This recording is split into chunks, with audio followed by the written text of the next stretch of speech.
Welcome to Medicated Housewife DIY, where crafting and mental health come together. In today's DIY video, chic Dollar Tree high-end spring decor DIYs.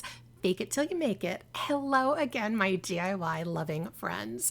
Today we're getting trendy and making chic Dollar Tree high-end spring decor DIYs.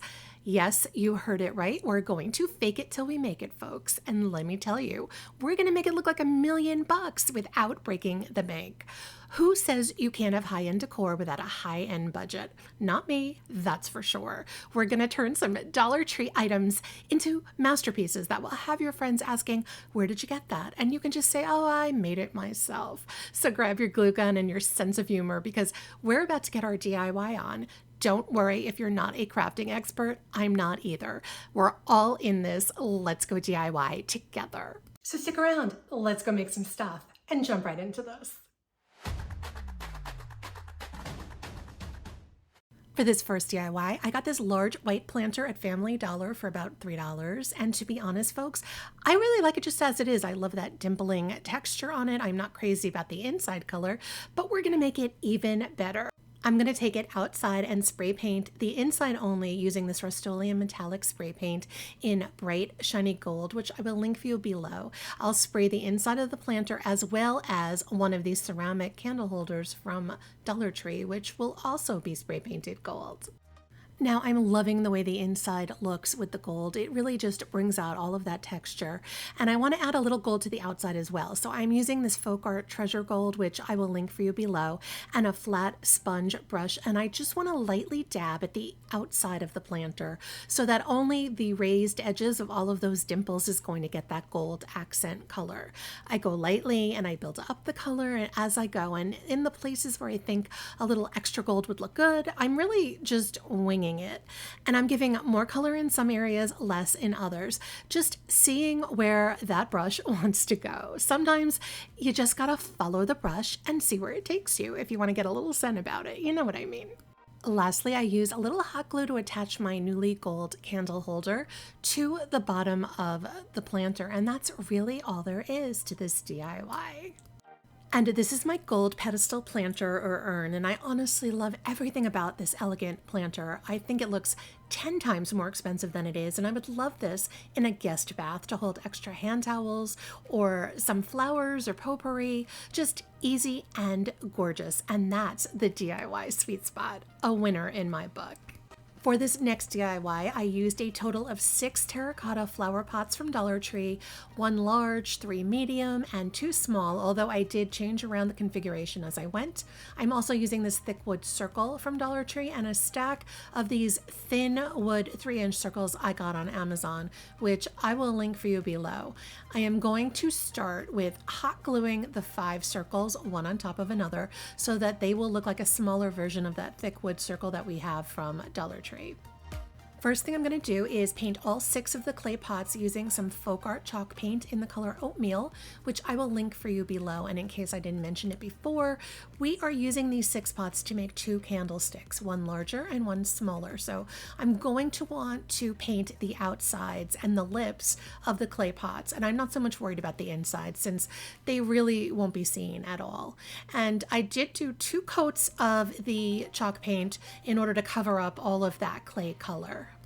When the chalk paint dried, I grabbed my Folk Art antique wax, which I will link for you below, and a new dry brush, and I gave all the pots a nice rough distressing using the antique wax. I'm just trying to emphasize the edges on all of those pots, and I'm going heavier in some spots than others. It's not a perfect science. I'm basically messing them up. I'm really just dirtying them up and making them look like they are made out of very old, very beat up wood that's been like buried in dirt or something like that. You get what I'm saying. And I did this on all 6 pots. Next, I had to assemble the pots, and for this large candle holder, I decided on 2 medium-sized pots glued top to top, and I'm using E6000 glue to attach the pots together because they're heavy and I don't really trust the hot glue to hold them. I will link the E6000 for you below. I take the 2 medium pots and then I'm going to glue them to the bottom side of the larger pot, which will be the candle holder base for this larger candle holder of those 2 candle holders we are making. For the smaller of the two candle holders, I attach the two small pots bottom to bottom, and then I actually slide one of those smaller pots onto the bottom of the medium size pot, as you can see me do here. And that is going to be the base for the smaller candle holder.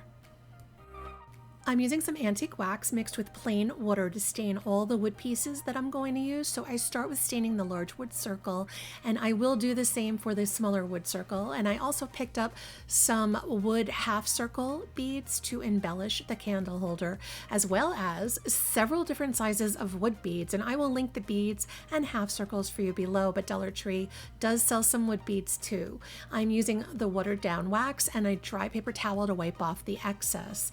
And I didn't really count how many beads that I stained for each candle holder. Instead, I strung them on some wire and measured them around the base of the candle holder in a couple of different spots to make sure I had enough beads to go all the way around. And I also wasn't positive what size bead I would use where. So I strung enough beads to fit around the widest part of the candle holder for all of the different bead sizes, and hopefully that makes sense to you. I do end up with extras, but that's okay. They will get used somewhere in another project. I also spotted these 4 wood rings lying around, and I decided to incorporate them into the design, and I'll link them below. First, I stained them, and I ended up off camera taking apart the larger candle holder and using 2 of these rings in between the large clay pot on the bottom and the 2 medium ones that were glued together, which I will point out to you later in the video so you can see where I put them. Then on all the stained wood pieces, I used a dry brush and some of the oatmeal chalk paint and did a little rough distressing on all the stained wood pieces, kind of like the opposite of what we did with the clay pots, where we used chalk paint and then the antique wax. So we reversed that process for the wood pieces using the antique wax and then the chalk paint. I did this to the circles, to the rings, and all the beads and all of the half rounds as well. Now here you can see where I added the rings to the large candle holder. There are 2 rings between the base and the 2 medium pots, and then another ring between the wood circle top and the pot underneath it, and I apologize. I don't know where the footage is of me adding that ring in the top. I don't know where that went to. I figured out which size beads I wanted to cover up the seams between the 2 pots and decided on this medium-sized bead, and I figured the easiest way to attach the beads would be to keep them on the wire. So I'm using some hot glue, and I begin gluing the first bead along the seam, and then each subsequent bead that I add, I'm going to add it to the wire first, and then glue that next to the last bead that I glued down there until that entire seam is covered with beads and you can't see the seam anymore. Now you can totally customize this with the bead size and the color and everything. You can definitely add your own style here. I really just made all of those decisions as to bead size and stuff like that as I went along, and I suggest that you do that the same way. When I got to the end, I twisted the 2 wires together tightly and cut them as close as possible, and then simply tucked them out of sight under the last bead, basically just hiding them. I used hot glue to attach the larger half rounds spaced evenly around the wood circle top of the larger candle holder. I am not sure how many wood half circles I used, but that will also depend on what size half rounds you're using and what size the overall candle holder that you are making is. And again, this is all very customizable. Next, I decided to use the smaller beads to go around the bottom of the candle holder base. I'm attaching them right along that little ledge that's at the base of the clay pot.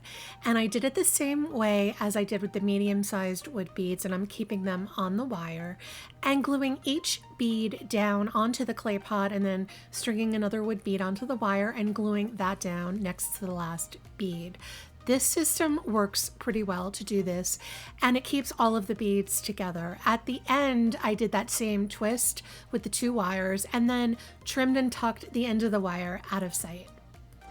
Now, when I went to attach those larger beads to the seam on the smaller candle holder, I did it the same way, but ran out of space for that last large bead. So I stuck a medium-sized bead to fit right into that last space and basically just made it work.